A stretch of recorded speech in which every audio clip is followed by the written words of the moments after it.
Hello everyone. बेटा आज हम शुरू कर रहे हैं चैप्टर ग्रेविटेशन। तो इस चैप्टर में सबसे पहले हम बात करेंगे बेटा सेंट्रीपिटल फोर्स की। तो यदि कोई ऑब्जेक्ट हमारा एक सर्कुलर पाथ में मूव करता है, सपोज यहाँ पर जो है एक ये हमारी अर्थ है और अर्थ के चारों तरफ जो है मून जो है एक सर्कुलर पाथ में क्या कर रहा है बेटा, मूव कर रहा है। तो यहाँ पर एक सेंटर की तरफ फोर्स होता है, उसे हम क्या बोलते हैं, सेंट्रीपिटल फोर्स। मीन्स किसी भी ऑब्जेक्ट को यदि आप एक सर्कुलर पाथ में मूव कराना चाहते हो तो वहाँ पर क्या होगा बेटा, एक सेंटर की तरफ फोर्स होगा जिसे हम क्या बोलेंगे, सेंट्रीपिटल फोर्स। और ये जो फोर्स होता है वो हमारा क्या करता है बेटा, एक तो ये वेलोसिटी को चेंज करेगा। वेलोसिटी को चेंज कैसे करेगा बेटा, ये वेलोसिटी को चेंज करेगा by changing its direction. Suppose यहाँ पर जब मून होगा तो इसकी जो डायरेक्शन है कुछ इस डायरेक्शन में होगी बेटा, और जब यहाँ पर मून होगा तो डायरेक्शन जो है कुछ इस डायरेक्शन में होगी, और इसको हम क्या बोलते हैं बेटा, टेंजेंट। क्या बोलते हैं, टेंजेंट। तो ये जो डायरेक्शन होगी बेटा वो कैसी होगी, टेंजेंशियल होगी, है ना। और इसके बाद जो है बेटा यहाँ पर जो है सेंट्रीपिटल फोर्स जो होगा हमारा वो ऑलवेज बेटा किसकी तरफ लगता है, सेंटर की तरफ लगता है ना। तो यहाँ से हमें क्या क्लियर हुआ बेटा कि जितने भी प्लैनेट्स हैं वो हमारे सन के चारों तरफ यदि मूव कर रहे हैं इन ए सर्कुलर पाथ, तो वहाँ पर भी क्या होगा बेटा, एक सेंट्रीपिटल फोर्स होगा जिसके द्वारा वो एक सर्कुलर पाथ में क्या करते हैं, मूव करते हैं। तो बेटा यदि हम अर्थ और मून की बात करें तो इसके केस में जो सेंट्रीपिटल फोर्स है बेटा वो कौन प्रोवाइड करता है, यहाँ पर ग्रेविटेशनल फोर्स। तो बेटा यहाँ पर यदि हम मून की बात करें तो मून के केस में जो सेंट्रीपिटल फोर्स होगा बेटा, ये हमारे पास क्या है बेटा, मून, और इन दोनों के बीच का जो सेंट्रीपिटल फोर्स है वो कौन प्रोवाइड कर रहा होगा बेटा, ग्रेविटेशनल फोर्स। यही हमें क्या प्रोवाइड कर रहा होगा यहाँ पर, सेंट्रीपिटल फोर्स। इसके बाद हम बात करते हैं बेटा न्यूटन जो है ऑब्जर्वेशन। तो न्यूटन के ऊपर जब जो ऊपर से जब सेब जब उसके ऊपर गिरा तो उसके माइंड में ये क्वेश्चन आया कि ये जो सेब है वो सिर्फ नीचे की तरफ ही क्यों गिरा, ये ऊपर की तरफ क्यों नहीं गया। तो इस क्वेश्चन का कंक्लूजन जब उसने निकाला तो उसे ये मिला कि यहाँ पर क्या होता है बेटा, हर एक ऑब्जेक्ट जो है वो अर्थ की तरफ अट्रैक्टेड रहता है। मीन्स अर्थ और किसी भी ऑब्जेक्ट के बीच में क्या है बेटा, अट्रैक्शन है, और उस अट्रैक्शन को उन्होंने नाम दिया ग्रेविटेशनल फोर्स। उसको उन्होंने क्या नाम दिया, ग्रेविटेशनल फोर्स। और उन्होंने कहा कि ये जो ग्रेविटेशनल फोर्स है वो हमारा डायरेक्टली प्रोपोर्शनल होता है प्रोडक्ट ऑफ मासेस के, कि जो मास है ऑब्जेक्ट का, है ना। यदि हम इस एप्पल की बात करें तो इसके केस में बेटा इसका मास पोल एम है, और जो अर्थ है ये क्या है यहाँ पर, अर्थ, और अर्थ का मास जो है वो क्या है बेटा, कैपिटल एम है। तो मीन्स इन दोनों के मास के प्रोडक्ट के डायरेक्टली प्रोपोर्शनल होगा। और दूसरा उन्होंने क्या कहा, जो ये फोर्स है बेटा वो इन्वर्सली प्रोपोर्शनल होगा to the distance between them. मतलब इन दोनों के बीच का जो डिस्टेंस है, सपोज यहाँ पर डिस्टेंस हम मान लेते हैं आर, तो ये आर के स्क्वायर के क्या होगा बेटा, इन्वर्सली प्रोपोर्शनल होगा।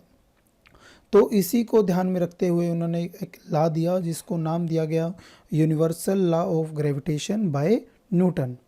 तो यही था बेटा, सपोज हमारे पास टू मास हैं, एक m1 है और एक m2 है, उनके बीच का जो डिस्टेंस है वो क्या है, d है।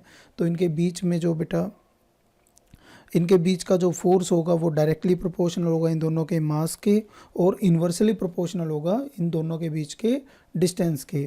तो यहाँ पर जो हमें ला दिया गया F is equal to Gm1 m2 by R square, इसी को हम क्या बोलते हैं बेटा, gravitational law, universal law of gravitation. तो यहाँ पर बेटा देखो m1 और m2 ये दोनों क्या है बेटा, मास ऑफ द ऑब्जेक्ट जिनके बीच में ये फोर्स अप्लाई हो रहा है। और दूसरा यहाँ पर जो r है बेटा वो क्या है, दोनों के बीच का डिस्टेंस। और बेटा यहाँ पर जो कैपिटल G है वो क्या है, यहाँ पर ग्रेविटेशनल कांस्टेंट। इसे हम क्या बोलेंगे बेटा, ग्रेविटेशनल कांस्टेंट। तो यहाँ पर कैपिटल G है, ये क्या है बेटा, ग्रेविटेशनल कांस्टेंट। इसकी जो वैल्यू रहती है वो हमारी कैसी रहती है बेटा, कांस्टेंट रहती है in the whole universe. Universe के लिए हमारी G की वैल्यू क्या रहती है, जो है कांस्टेंट रहती है। और इसकी वैल्यू कितनी है बेटा, 6.67 इंटू 10⁻⁻11 न्यूटन मीटर स्क्वायर पर किलोग्राम स्क्वायर।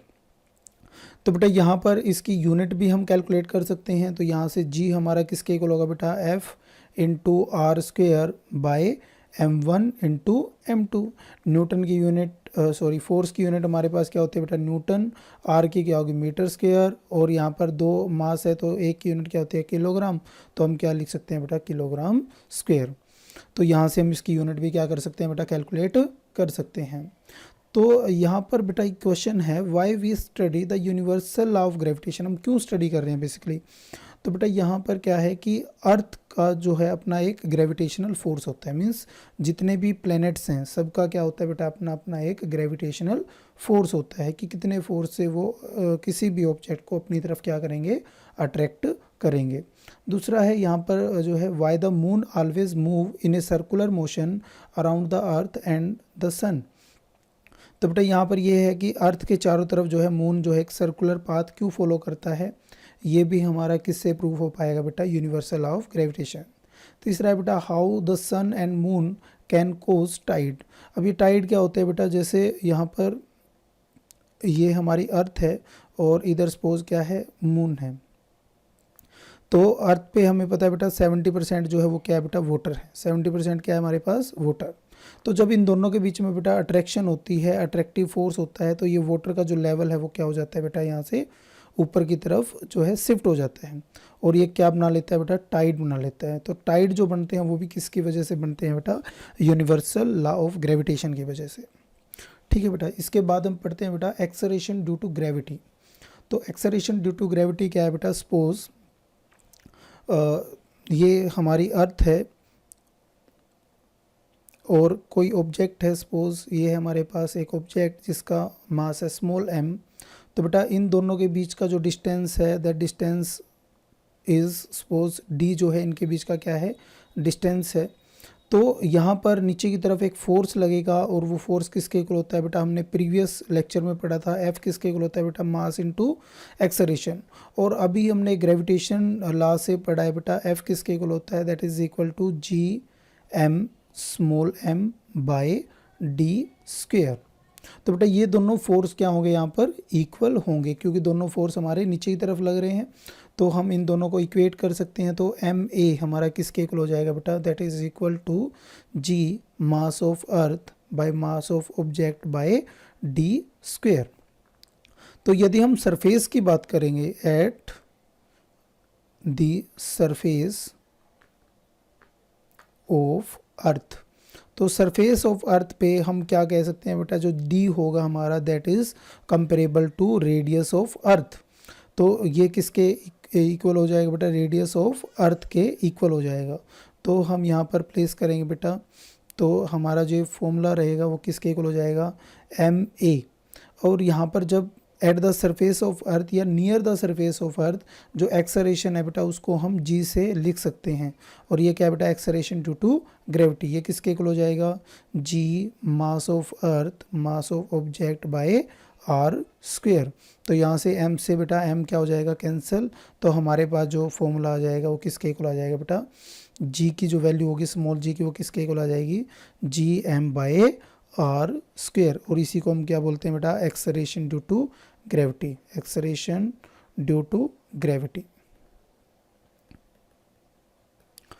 तो आई थिंक यहाँ तक आपको बेटा क्लियर हो गया होगा। और फर्दर यहाँ पर हमने इसको प्रूव किया बेटा, देखो तो इन दोनों इक्वेशन को हमने यहाँ पे प्रूव करके, तो यहाँ से हमने g की वैल्यू कैलकुलेट कर रही है बेटा। g की वैल्यू क्या आएगी, G M by R square. तो यहाँ पर एक और चीज़ है बेटा, जो वैल्यू ऑफ g है that may vary at different part of earth.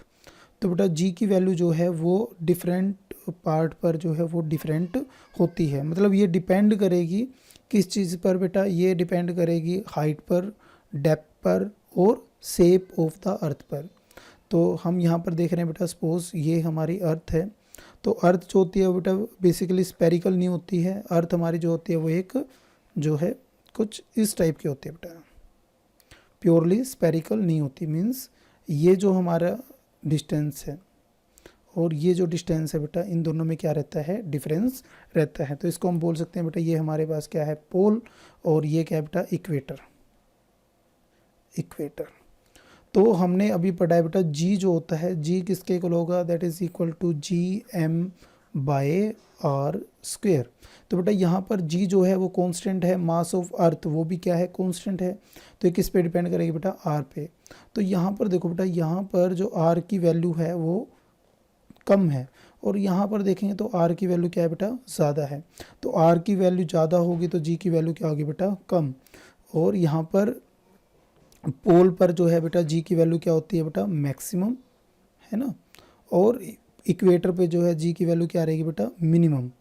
तो ये हमारा किस पे डिपेंड करेगा बेटा, शेप पे, शेप ऑफ अर्थ, कि अर्थ के शेप के अकॉर्डिंग हमारी जो है जी की वैल्यू कैसे चेंज होती है। तो यहीं पर हमने पढ़ा है बेटा shape of earth not a perfect sphere.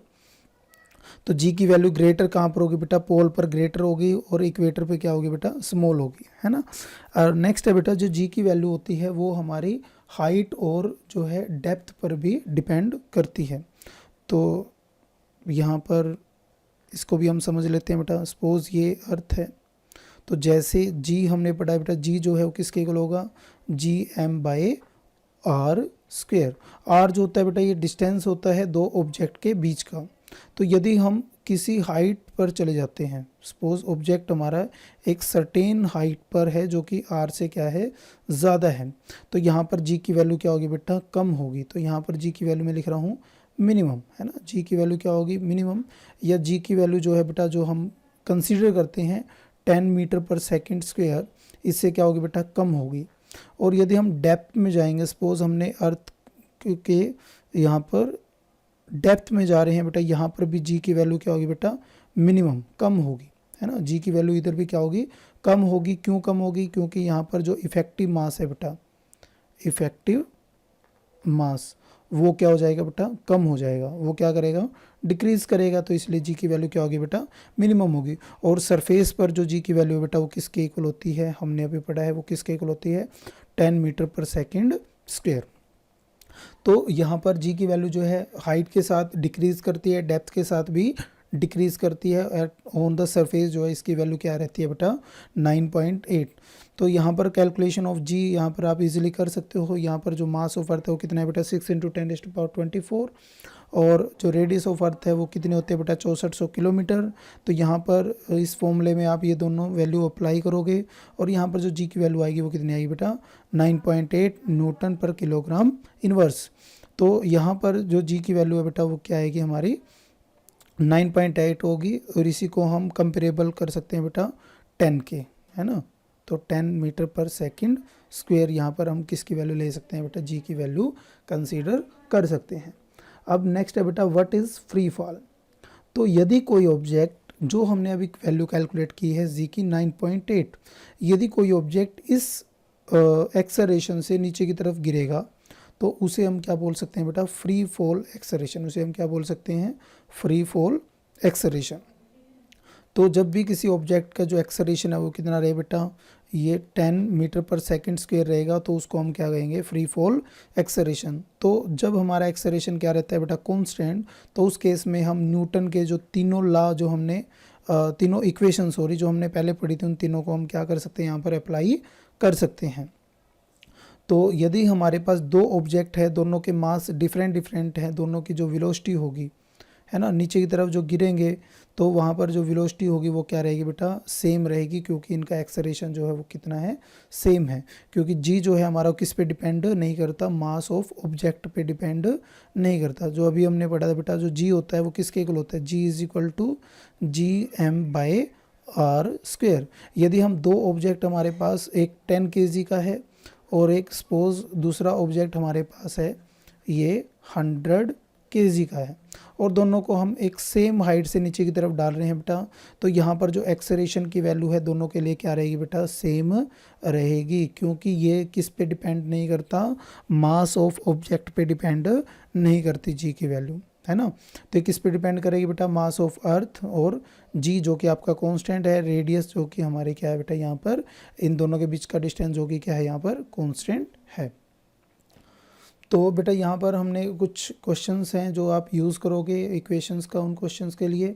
तो यदि कोई ऑब्जेक्ट हमारा रेस्ट से है, सपोज हमारा ऑब्जेक्ट जो है रेस्ट से नीचे की तरफ गिरता है ना, तो इस केस में इनिशियल वेलोसिटी क्या हो जाएगी बेटा 0, फाइनल वेलोसिटी कुछ ना कुछ वैल्यू रहेगी, एक्सेलरेशन की वैल्यू क्या रहेगी बेटा जी के इक्वल रहेगी, और ये पॉजिटिव आपकी रहेगी। मीन जब भी ऑब्जेक्ट नीचे की तरफ गिरेगा तो जी की वैल्यू आप क्या कंसीडर करोगे, पॉजिटिव, और जब भी ऑब्जेक्ट हमारा ऊपर की तरफ जो है मूव करेगा तो जी की वैल्यू हम क्या लेंगे बेटा, नेगेटिव, क्या लेंगे, नेगेटिव। ठीक है, तो यदि कोई ऑब्जेक्ट रेस्ट से फॉल करेगा तो हम इक्वेशन लेंगे बेटा यहाँ पर, ये जो हमारी v is equal to G T, S is equal to, क्योंकि इनिशियल वेलोसिटी तो हमारी क्या है बेटा 0 है, तो क्या आ जाएगी 1/2 जी टी स्क्वेयर। तो इन इक्वेशन का हम यूज़ करेंगे। और यदि कोई इनिशियल वेलोसिटी से ऑब्जेक्ट नीचे कर रहा हो और हमें फाइनल वेलोसिटी निकालनी है तो उस केस में हम इन इक्वेशंस का क्या करेंगे बेटा, यूज़ करेंगे। तो मेन चीज़ यहाँ पर आपने ये समझनी है, जब भी ऑब्जेक्ट नीचे की तरफ फॉल होगा तो आप जी की वैल्यू जो है पॉजिटिव लोगे, और जब भी कोई ऑब्जेक्ट ऊपर की तरफ मूव करेगा तो हम जी की वैल्यू क्या लेंगे बेटा, जो है नेगेटिव लेंगे। इसके बाद हम बात कर रहे हैं बेटा मास और वेट की।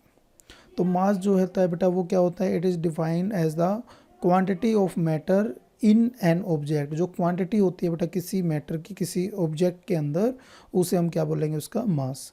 और जो वेट होता है बेटा ये क्या है, बेसिकली एक फोर्स है, ये क्या है, एक फोर्स जिसके द्वारा कोई भी ऑब्जेक्ट अर्थ की तरफ क्या होता है बेटा, अट्रैक्टेड होता है ना। तो मास जो है बेटा वो एक स्केलर क्वांटिटी रहती है, और जो वेट है वो कैसी क्वांटिटी होगी, वेक्टर क्वांटिटी। तो मास जो है बेटा वो किस पे डिपेंड करेगा, इनर्शिया पे। तो जिसका मास ज़्यादा उसका इनर्शिया ज़्यादा। हमने जो है टर्म 1 के लेक्चर में पढ़ा था बेटा फोर्स के बारे में, तो वहाँ पर हमने पढ़ा था बेटा इनर्शिया के बारे में। जो इनर्शिया होता है वो किस पे डिपेंड करता है बेटा, मास पे। या आप ये कह सकते हो जो मास है वो किस पे डिपेंड करेगा, इनर्शिया पे। मतलब मास और इनर्शिया एक दूसरे के डायरेक्टली प्रोपोर्शनल होते हैं। और जो वेट है बेटा वो हमारा क्या करता है, वेरी एट डिफरेंट लोकेशन। अभी हमने पढ़ा है जो कोई भी ऑब्जेक्ट नीचे की तरफ मूव करेगा तो उसका जो वेट होता है वो किसके इक्वल होता है, mass into gravity, mass into gravity. तो ये किस पे वेरी करेगा बेटा, जी पे क्या करेगा, ये डिपेंड करेगा। किस पे डिपेंड करेगा, जी पर डिपेंड करेगा। जहाँ पर जी की वैल्यू ज़्यादा वहाँ पर जो मास जो है वेट क्या होगा बेटा, ज़्यादा होगा। जहाँ पर जी की वैल्यू कम वहाँ पर वेट क्या होगा बेटा, कम। और एक क्वेश्चन आता है बेटा, at the centre of the earth. यदि हम किसकी बात करें बेटा, at the centre of earth, ये अर्थ है, यदि इसके सेंटर पे हम बात करें तो यहाँ पर जी की वैल्यू क्या होती है बेटा, 0। क्या होती है, 0। तो यहाँ पर जो वेट होगा वो भी हमारा क्या हो जाएगा बेटा, 0 हो जाएगा। तो किसी भी ऑब्जेक्ट का जो वेट है at the centre of earth क्या रहेगा, 0 रहेगा। ठीक है बेटा। तो इसके बाद हमने पढ़ा था बेटा इसकी यूनिट क्या होगी, तो इसको हम एम से नोट करते हैं, और जो मास है उसको हम एम से नोट करते हैं, और वेट को हम डब्ल्यू से डिनोट करते हैं। और इसकी जो यूनिट होगी बेटा, मास की यूनिट होगी हमारे पास किलोग्राम, और जो वेट की यूनिट होगी बेटा वो क्या होगी हमारे पास, न्यूटन। तो नेक्स्ट है बेटा weight of an object on moon, कि मून पर किसी भी ऑब्जेक्ट का जो वेट है वो क्या होगा। अभी हमने पढ़ा है बेटा जो वेट होता है that is equal to force between two object, उसी को हम क्या बोलते हैं बेटा, वेट बोलते हैं। उसे हम क्या बोलते हैं, वेट बोलते हैं। तो यहाँ पर हम कैलकुलेट कर रहे हैं बेटा फोर्स ऑन द मून। तो बेटा मून पर जो है वेट ऑफ ऑब्जेक्ट जो है वो क्या हो जाता है बेटा, डिक्रीज हो जाता है। क्या हो जाता है, डिक्रीज हो जाता है। तो यहाँ पर हम कैलकुलेट करेंगे बेटा, देखो यदि हम बात करें किसी भी ऑब्जेक्ट की ऑन मून, तो वहाँ पर जो ग्रेविटी वर्क कर रही होगी बेटा वो किस पे डिपेंड करेगी, gravity at moon that is equal to G mass of moon by radius of moon. ठीक है बेटा। और हमने पढ़ा था अभी एम जी जो है वो किसके इक्वल होगा बेटा, यदि ऑब्जेक्ट सेम है तो यही हमारे पास क्या होगा बेटा, that is equal to force at moon. इसी तरह से हम बेटा फोर्स ऑन अर्थ निकाल रहे थे अभी, तो ये किसके इक्वल होगा, एम जी एट अर्थ। तो ये किसके इक्वल होगा बेटा, that is equal to G mass of earth by radius of earth का स्क्वायर, और ये क्या होगा बेटा, मास ऑफ ऑब्जेक्ट। तो यदि हम इन दोनों का रेशो कैलकुलेट करेंगे बेटा, तो यहाँ पर हमारे पास यही जो फोर्स होता है वो किसके इक्वल होगा बेटा, वेट एट मून, और ये किसके इक्वल होगा बेटा, वेट एट अर्थ। तो इन दोनों का जो रेशो होगा बेटा weight at moon by weight at earth, तो यहाँ पर हम वैल्यू पुट करेंगे तो हमारे पास क्या आएगा बेटा 1/6। इसका मतलब क्या हुआ बेटा कि जो मून पर हमारा जो वेट है वो क्या हो जाता है बेटा 6 टाइम डिक्रीज हो जाता है as the weight at earth.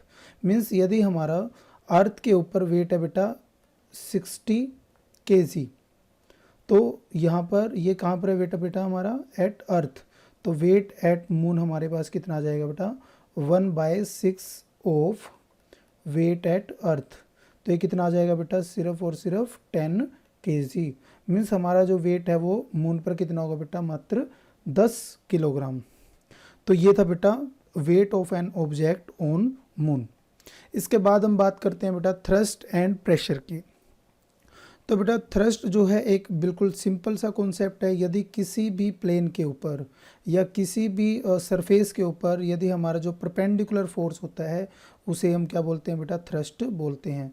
तो किसी सरफेस पर जब परपेंडिकुलर जो है 90 डिग्री पर ये जो फोर्स लगता है इसे हम क्या बोलते हैं बेटा थ्रस्ट बोलते हैं। इसे हम क्या बोलते हैं थ्रस्ट बोलते हैं। तो ये जो है एक वेक्टर क्वांटिटी होगी बेटा क्योंकि इसकी डायरेक्शन है। तो इसके बाद है बेटा प्रेशर। प्रेशर जो होता है ये किसके इक्वल होगा, that is equal to that thrust by area.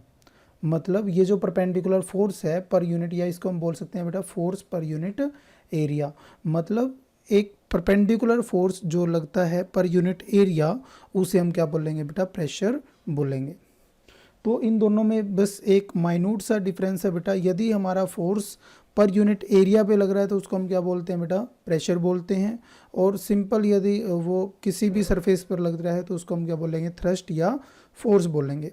तो जो प्रेशर की यूनिट होती है बेटा वो होती है न्यूटन पर मीटर स्क्वायर, जिसको हम पास्कल भी बोलते हैं। तो इसकी जो यूनिट होगी बेटा ऐसा यूनिट वो क्या होगी पास्कल। इसकी जो ऐसा यूनिट होगी वो क्या होगी पास्कल।